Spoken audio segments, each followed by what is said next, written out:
કામદેવે શ્રી કૃષ્ણને લલકાર્યા કે રામ અવતારમાં તો તમે એક પત્નીને એ બધું કર્યું, તમે મારી હારે આ વખતે આવો.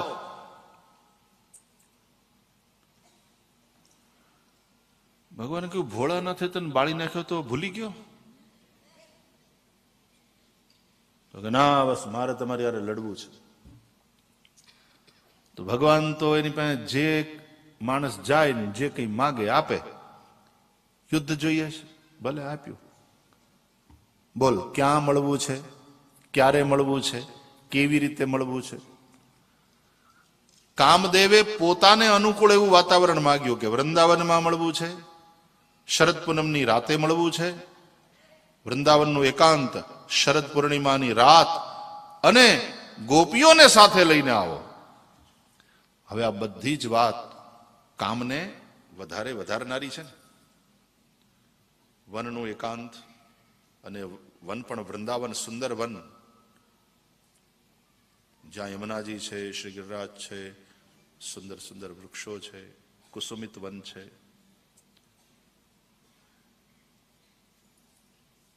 અને એમાં ગોપીઓની સાથે પાછો શરદ પૂર્ણિમા, આ બધી જ વાતો કામને અનુકૂળ છે. એટલે કામદેવ તો હોમ પીચ ઉપર રમતો હતો. એટલે કામને એવું કહેવાનું બહાનું ન આપ્યું કે એ તો તમે તમારા પ્રમાણેની પીચ બનાવી હતી, સ્પિનર્સને અનુકૂળ આવે એવી, એટલા માટે અમે મેચ હાર્યા, અમારી પાસે તો બધા ફાસ્ટ બોલર્સ હતા. એટલે એમ નહીં, તમારી પાસે જેવા બોલર હોય અને તમારે જેવી પીચ જોતી હોય એવી રાખો. ભગવાને કામદેવને અનુકૂળ આવે, તું કે ત્યાં, તું કે એ રીતે. અને પછી રાસલીલા થઈ. પણ એક વાત ભાઈ, આપણે લડીએ એ પહેલા, યુદ્ધમાં ઉતરીએ એ પહેલા, હારે ઈ તો કે હારે ઈ જીતે એનો દીકરો થાય. જે હારે ઈ જે જીતે એનો દીકરો થાય. જીતે ઈ બાપ ને હારે ઈ દીકરો, ભલે. અને પછી રાસલીલા થઈ. અને એ રાસલીલામાં કામને અનુકૂળ બધું વાતાવરણ હતું, અને છતાંય કામ હાર્યો. કૃષ્ણના મનમાં તો કોઈ વિકાર ઉત્પન્ન કરવામાં કામ સફળ થાય જ નહીં, સવાલ જ નથી. પણ કૃષ્ણની જે થઈ છે, કૃષ્ણના પ્રત્યે જે સમર્પિત છે, એવી ગોપીઓના મનમાં પણ વિકાર જગાવવામાં કામ સફળ ન થયો. હાર્યો તો એવી રીતે હાર્યો, 2 આંકડામાં રન ન થયા એના, 0 ઉપર હાર્યો. 0 એક આંકડો તો કહેવાય, ઈ હિસાબે 0 ઉપર. અમારી ચૂંટણીમાં એક ભાઈ હાર્યા ને, તેને 0 મત મળ્યા. એટલે પણ તારોય તને ન મળ્યો કે હું પછી કામમાં હતો, નાખવા ન ગયો.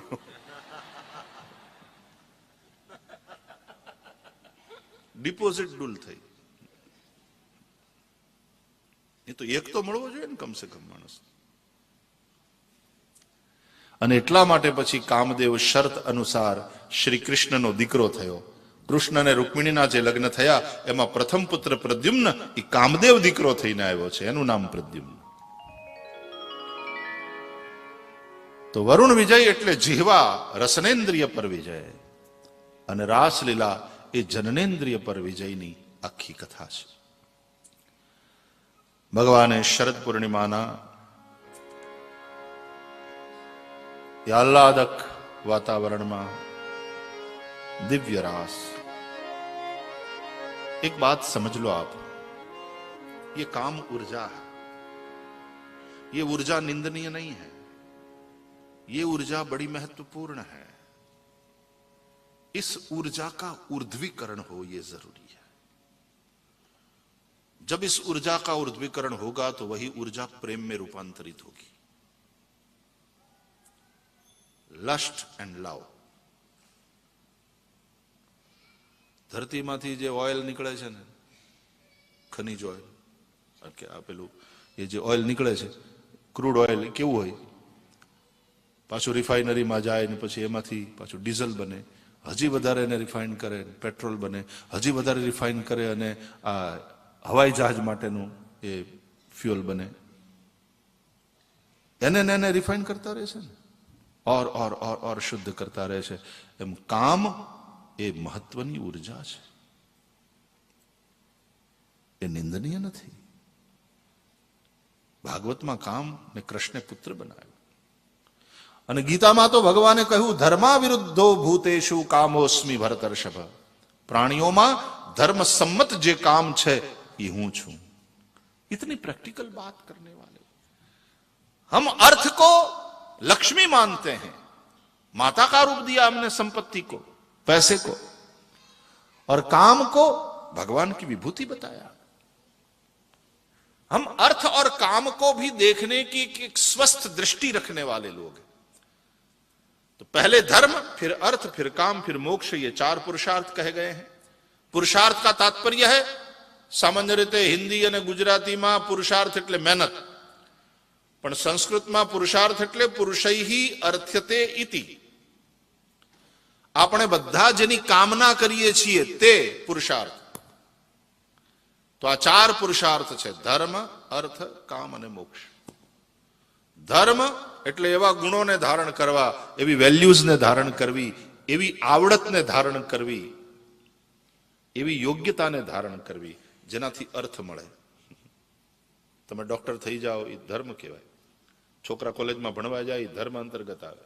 હાજી, ધર્મ એટલે ખાલી આપણે ત્યાં ધર્મ રિલિજનના અર્થમાં છે જ નહીં. ધર્મ બહુ વાઇડર ટર્મમાં છે. એક ક્રિકેટર, એને ક્રિકેટર થવું હોય સારામાં સારો, ને એટલા માટે થઈને એ જે પ્રેક્ટિસ કરવા જતો હોય ને એ ધર્મ. એને સારો બોલર થવું છે તો એ બોલિંગની જે ટ્રેનિંગ લે એ ધર્મ. ધારણા ધર્મ મિત્યાહો. એ બધી કળાઓને ધારણ કરવી, એ વિધાઓને ધારણ કરવી, એ બધી યોગ્યતાઓને ધારણ કરવી, એ ગુણને ધારણ કરવા, એ વિદ્યાને ધારણ કરવી, એ જ્ઞાનને ધારણ કરવું, એનું નામ ધર્મ. ધારણ કરો છો એટલા માટે ધર્મ.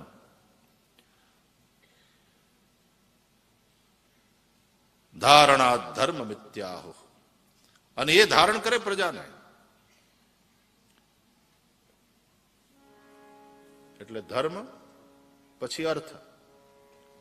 ક્રિકેટર તરીકેનું કેરિયર અપનાવ્યું તેમાંથી પૈસા મળે, ડોક્ટર બન્યા તો પૈસા મળે, એન્જિનિયર બન્યા તો પૈસા મળે, કલાકાર બન્યા તો પૈસા મળે. અર્થ. અને પૈસા મળે એટલે પછી અનેક કામના થાય કે હવે કમાવા માંડ્યા, હવે આપણે સારી આવક થઈ ગઈ, હવે પરણી જાઓ, લગ્ન કરી લ્યો, હવે પૈસા ખૂબ છે, હવે સારું મકાન ખરીદો. કામનાઓ બધી થાય. પૈસા ખૂબ છે, હાલો હવે આ કાર વેચી નાખો, મર્સિડીઝ લો. પૈસા ખૂબ છે, ચાલો હવે એક નાનું હવાઈ જહાજ લ્યો, આપણું પોતાનું પ્લેન હોય. અને એક સમય પછી એવો આવશે કે આ બધી વસ્તુથી છૂટવાનું મન થશે, મોક્ષ. અરે ત્યાં સુધી કે સાહેબ તમને તમારું શરીરે છોડી દેવાનું મન થશે. ડોક્ટર સાહેબ હવે એક ઇન્જેક્શન એવું આપી દો કે શરીર છૂટી જાય, હવે સહન નથી થતું. મોક્ષ. મોચનમ મોક્ષ. તો ધર્મપૂર્વક અર્થ અને ધર્મપૂર્વક કામ. એ અર્થ સુખ આપશે અને કામ એ તમને આનંદ આપશે. તો માણસને અર્થ અને કામ એ બંનેની જરૂર.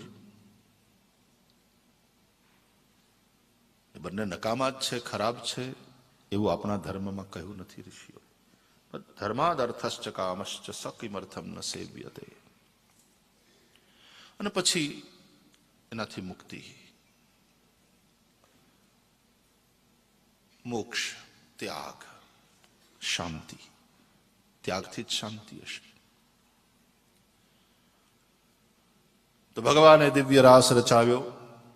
આજે પ્રભુએ અદ્ભુત શ્રૃંગાર કર્યો અને પૂર્ણિમાની રાત્રે પ્રભુ પધાર્યા વૃંદાવનમાં. વેણુ વગાડી અને એ વેણુના નાદને સાંભળી અને ગોપીઓ નિશમ્ય ગીતમ તદનંગ વર્ધનમ વ્રજસ્ત્રિય કૃષ્ણ ગૃહીત માનસા. જેનું મન કૃષ્ણમાં લાગ્યું છે એવી ગોપીઓ એ વેણુ નાદ સાંભળી અને કૃષ્ણને મળવા દોડી. આ નાદમાં એક નિમંત્રણ છે.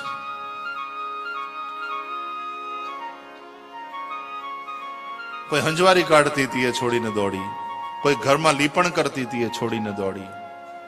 જો આ બધું કામ રાતે ન થાય, આ પ્રવૃત્તિ કોઈ રાતે કરે છે બેનો, લીપવાની, ઝાડુ કાઢવાની, એટલે કઈ રાતની વાત છે? આમાં જે વાત છે શરદ પૂનમની રાત. પણ કઈ રાત? જે રાતમાં મોહની નિશામાં ભોગીઓ બધા સૂતા છે પણ યોગી જાગે છે. યા નિશા સર્વભૂતાનામ તસ્યામ જાગૃતિ સંયમી, યસ્યામ જાગૃતિ ભૂતાની સા નિશા પશ્યતો મુને. હવે આ બધા આધ્યાત્મિક અર્થો આને ન સમજો તો એમને ઉપર ઉપરથી વાંચશો તો લીલાના ખોટા અર્થો કરે લોકો. દેવતાઓ પરોક્ષ પ્રિય છે, ઇનડાયરેક્ટ વાત કરવામાં આવે ને એને બહુ ગમે. એટલે ઋષિઓએ પણ પરોક્ષ રીતે વેદોમાં, આપણા શાસ્ત્રોમાં બધી પરોક્ષ વાતો કરી છે. બ્રહ્માએ સરસ્વતી ઉપર દ્રષ્ટિ કરી, એ વાતને લઈને લોકો સમજતા જ નથી, એટલું બતંગડ કરે છે કે બ્રહ્મા તો બાપ છે ને સરસ્વતી તો દીકરી નહીં, આવી રીતે કરે. પણ એના અર્થો છે સાહેબ, આધ્યાત્મિક અર્થો છે. બાકી 4 માથાવાળો બ્રહ્મા તમને મને ગોતીને લઈ આવી દો, ગમે ત્યાંથી ગોતીને લઈ આવી દો, તમે કયો એ ધર્મ પછી તમારો કબૂલ કરી લો, પેલા બ્રહ્માને ગોતીને લઈ આવો. મળશે 4 માથાવાળો બ્રહ્મા તમને ક્યાં? તો 4 માથાવાળો બ્રહ્મા જ શક્ય ન હોય તો એ બ્રહ્મા પાછો સરસ્વતી ઉપર દોડે. આ બધી કથાઓના આધ્યાત્મિક અર્થો છે સાહેબ. એટલે વેદ મંત્રો એમને તમે પુસ્તક વાંચીને પઢી લ્યો એનાથી નહીં સમજાય, ઉલટા નહીં તમને તો નુકસાન કરશે. આ વેદના મંત્રોને સમજવા માટે, એના રહસ્યને જાણવા માટે સૂક્ષ્મ બુદ્ધિ જોઈએ સાહેબ. અને સૂક્ષ્મ બુદ્ધિ જ્યારે માણસ સંયમપૂર્વક જીવે, ગાયત્રી મંત્રનો જપ કરે, સૂર્યનારાયણની ઉપાસના કરે, અને કોઈ સદગુરુને શરણે જાય, અને પછી સદગુરુને એમ લાગે કે હવે યોગ્ય, ત્યારે સદગુરુ એ બધા રહસ્યો ખોલે. બાકી અશ્વમેધ યજ્ઞ અને યશોમેધ યજ્ઞની અંદર ત્યાંનું જે બધું જવા દો, તમને અત્યારે કહીશ ને તમને એમ લાગે કે આપણા વેદમાં આવું બધું લખ્યું છે. પણ એ બધાના શું અર્થો છે એ સમજો. સારું, તમે તો નથી જાણતા બહુ, એટલું સારું છે. પણ જે આ બધા જાણે છે ને એને પછી ચકડી ભમડી એની બુદ્ધિ ચક્રાવે ચડે અને એને અશ્રદ્ધા ઉત્પન્ન થાય છે. અશ્રદ્ધા વેદમાં ઉત્પન્ન થશે જો તમે પરબારા વેદની પાસે ગયા.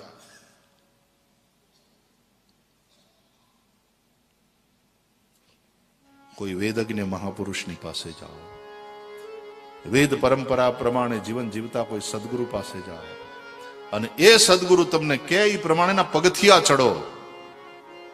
રહસ્યનું મંદિર બહુ આઘું છે, દૂર છે, ઊંચું છે, ત્યારે તમને ત્યાં એ રહસ્યના દ્વાર ખુલશે અને સત્યના દર્શન થશે. સરળ નહીં. આજે તો ગૂગલ ગુરુને પૂછો એટલે બધું આવડે, हाथ वग्यू बधी माहिती. ऐसे नहीं होता साहब.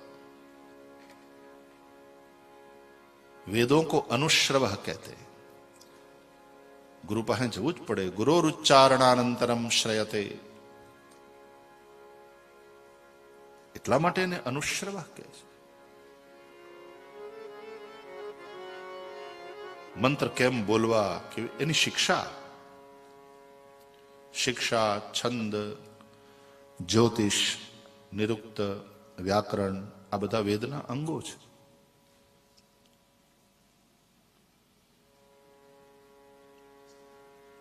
ઘણા એવા બહુ સારા સારા ઓરેટર અને જબરા બુદ્ધિના તર્ક વાળા એ વેદના વનમાં આંટો મારી આવ્યા પછી ગોથા ખાતા મેં જોયા છે. એવાના પ્રવચનો સાંભળ્યા જ મેં. આપણે ગોથું ખાધું. અને વેદની ભૂલ ભૂલામણી કરવામાં જ આવી છે. એટલા માટે પરબારો જે અંદર જવાની કોશિશ કરે એ ભૂલો જ પડે અંદર અટવાઈને. એને સત્ય ના સમજાય એનું. હવે ક્યાંક ખજાનો દાંટ્યો હોય સાહેબ, અને કઈ જગ્યાએ દાંટ્યો પછી એક કાગળમાં લખીને રાખવામાં આવે અને એમાં એવી એવી રીતે એના સાઇન ના અંતે બધું કરવામાં આવ્યું ને એવા અક્ષરો લખવામાં આવ્યા હોય કે બધા કોક કાગળિયું કોકના હાથમાં આવી જાય તોય જલ્દી એને સમજાય નહીં. એ તો કદાચ ફાડીને જ ફેંકી દે કે આમાં કઈ સમજાય, ગમે એમાં ચિત્ર ચિત્ર્યું છે ને કઈ સમજાય એવું લખ્યું જ નથી કઈ, પણ એ કાગળિયું મહત્વનું હોય. આખો જયપુર મહારાજાનો જ્ઞાન ઓલો ખજાનો ખોલવા માટે થઈને નથી ગવર્મેન્ટે માણસોને લગાડ્યા હતા એ વખતે. ઇન્દિરા ગાંધી વડાપ્રધાન હતા.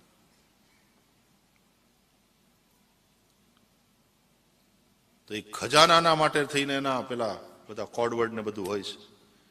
ઈ ખજાના સુધી બધા ન પોગે એટલા માટેની વ્યવસ્થા, છતાં પોગવું તો કોઈ કે પડશે જ, એટલે એના કોડવર્ડ હોય છે. પણ એ કોડવર્ડ સમજતા હોય એની પાસે જવું પડે. તો ઈ કરતા તે સૌથી વધારે મોટો ખજાનો તો આ છે વેદોનો. તો એ એમને બધા પોગી જાય આલિયા માલિયા, એના કોડવર્ડ હોય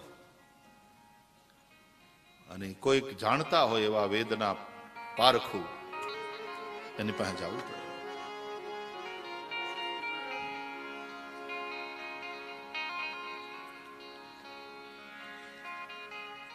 તો દિવસે કઈ લીપણ થતું હશે, દિવસે હંજવારી કાઢે. આપણા ગામડામાં તો રાતના કોઈ હંજવારી કાઢે તોય વડીલો ખીજાય, એ રાતના નહીં, રાતના જાડુ ના કઢાય.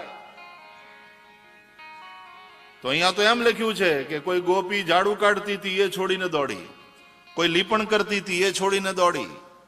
તો આ કઈ રાતની વાત છે કે જે મોહની નિશામાં આખી દુનિયા સૂતી છે અને એમાં યોગી પ્રેમી કોઈ કૃષ્ણનો ભક્ત જાગે છે. એ મોહની રાત્રિમાં સૂતો નથી અને એને જ વેણું સંભળાય સાહેબ. અને જેવી સાંભળી એટલે દોડી. કોઈ એને રોકી નહીં તો કે હા રોકી.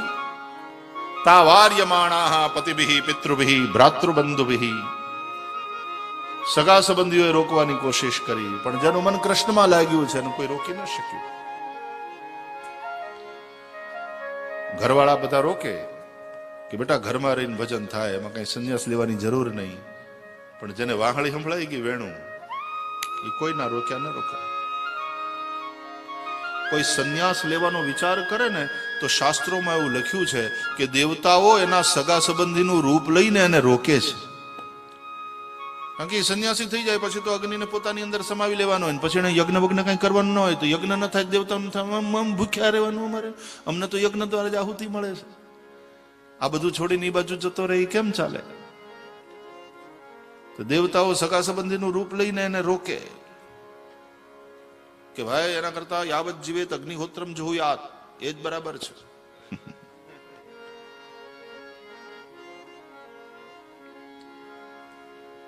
આ ગોપીઓનો પ્રેમ સંન્યાસ છે. સંન્યાસ એટલે ત્યાગ.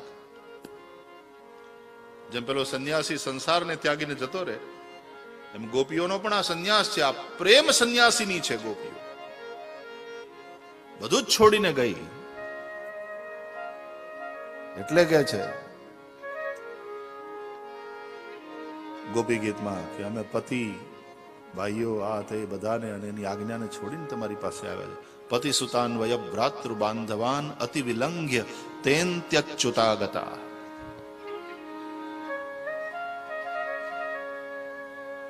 અને હજારો હજારો હજારો ગોપીઓ પ્રભુ પાસે આવી, બધું છોડીને આવી છે. તો ભગવાને એની પરીક્ષા કરી ધર્મ દ્વારા કે જો આ તમે ધર્મથી વિરુદ્ધ આચરણ કરી રહ્યા છો. સ્ત્રીએ પતિને પરિવારને છોડીને આ રીતે કોઈ પરાયા પુરુષને મળવા માટે રાત્રે દોડીને ઘર છોડીને જવાય નહીં. ધર્મ જાય છે તમારો. બીજું, આનાથી તમને કલંક લાગશે, બદનામી થશે તમારી. આ પણ ભય બતાવ્યો.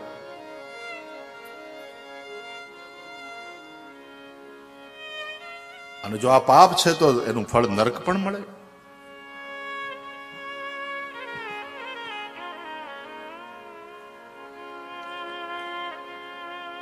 ભગવાને સમજાવ્યું છે ગોપીઓને. પણ ગોપીઓનો પ્રેમ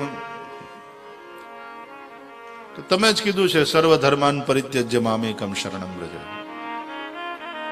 ધર્માચરણ માણસ એટલા માટે કરે કે ધર્માચરણ કરતા કરતા મન વિશુદ્ધ થાય. મન વિશુદ્ધ થાય તો એમાં ભગવત પ્રેમ જાગૃત થાય, અને ભગવત પ્રેમ જાગૃત થાય તો આનંદ ઘન ભગવાન એની સાથે એકતા થાય. પ્રેમ અને આનંદ માટે ધર્મ. એ તો મળી ગયું, પછી ધર્મની શું જરૂર? વાત રહી બદનામીની, ભલે થતી.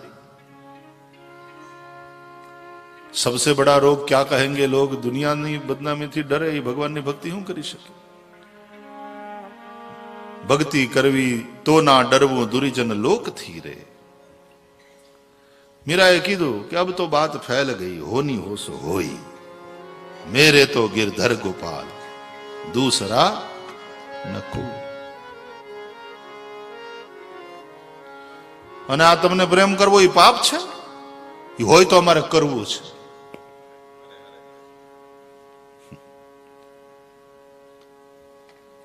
ભગવાને જોયું કે આનો ત્યાગ આવેશજન્ય નથી, અને ત્યારે પ્રભુએ દિવ્ય રાસ રચાયો. બીજા બધા તો અડચણ કરે, નાખે, પણ સ્વયં તમારો આરાધ્ય હોય ને, તમારો ઈષ્ટ, એ પણ તમારી પરીક્ષા કરે, અને એમાંથી પાસ થઈ જાય છે, એને રાસમાં પ્રવેશનો પાસ મળે. પછી તો એસો રાસ રચ્યો વૃંદાવન, વે રહી પાયલ કી જનકાર, पायल की जनकार, वह रही पायल की जनकार, हो पायल की जनकार, वह रही पायल की जनकार. ऐसो रास रचो वृंदावन, वह रही पायल की जनकार. ऐसो रास रचो वृंदावन, वह रही पायल की जनकार.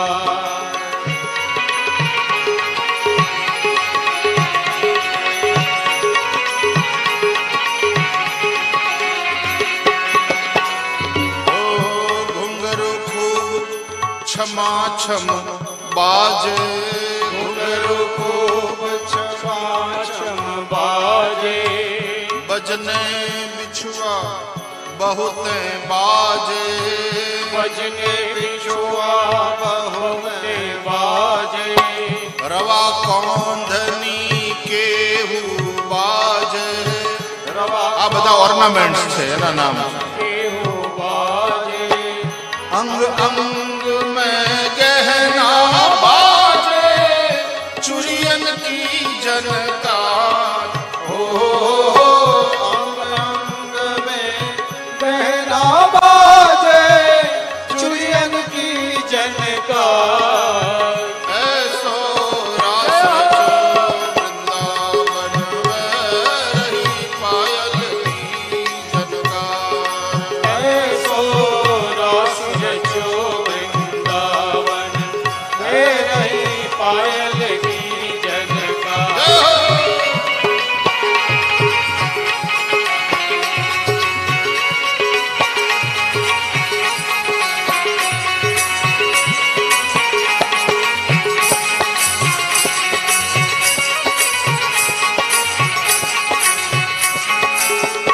बाजे भांति भांति के बाजे, बाजे भात भात के बाजे, झांझ पखावज दुंदुभि बाजे, जांज पखावज दुंदुभि बाजे, सारंगी और महुवर बाजे, सारंगी और मोहर बाजे, बंसी बाजे मधुर मधुर बाजे, बिना के तार.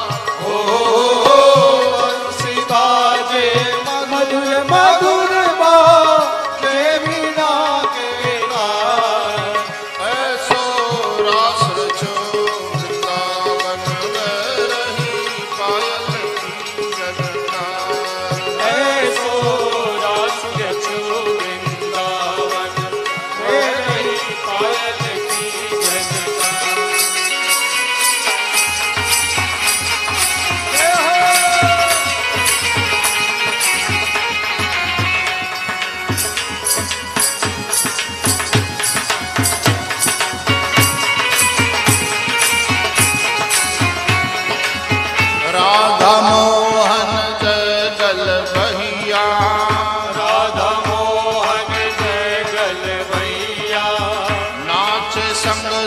ले फिर कैया, नाचे संग संग ले फिर कैया, प्यार चले शीतल सुख दैया, प्यार चले सुख दैया, जामा पटुका लहंगा भरिया, करे सनन सनकार।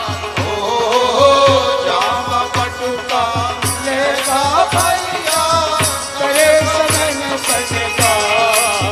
ऐसो रास रचो वृंदावन में रही पायल की जनकार। ऐसो रास रचो वृंदावन में रही पायल की जनकार।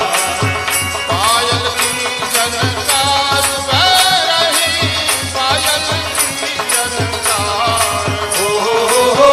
पायल की जनकार वे रही पायल की जनकार।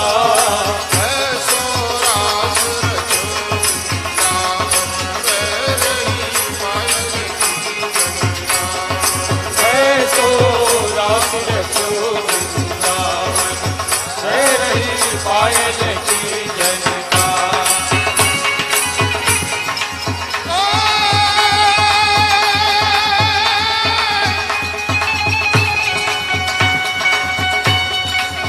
देखो रे नगर नट निरंतर काली चट, गोपिन के मध्य राजे मुकुट की लटक है। काछनी किंकिनी कटी पीतांबर की चटक, कुंडल किरण रवि रथ की अटक है।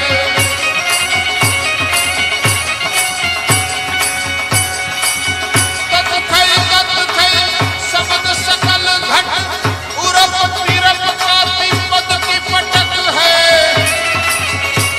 ए रास मध्य राधे राधे मुरली में, यही रंग नंददास गावे जहाँ, निकट निकट है नंददास गावे जहाँ, निकट निकट है।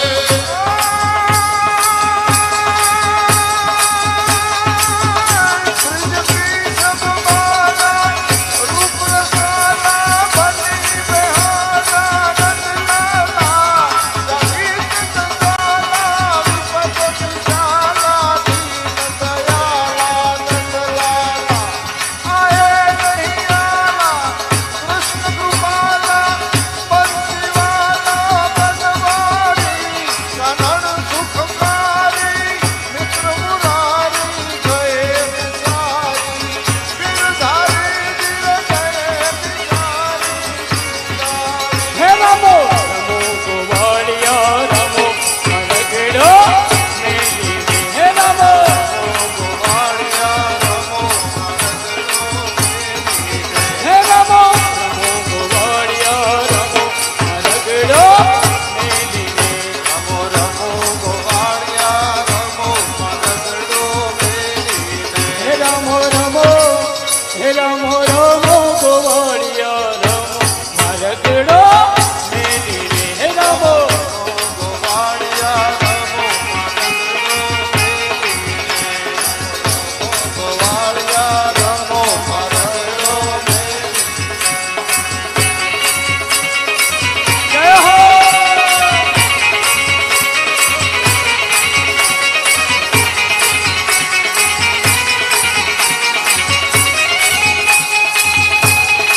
हे तारे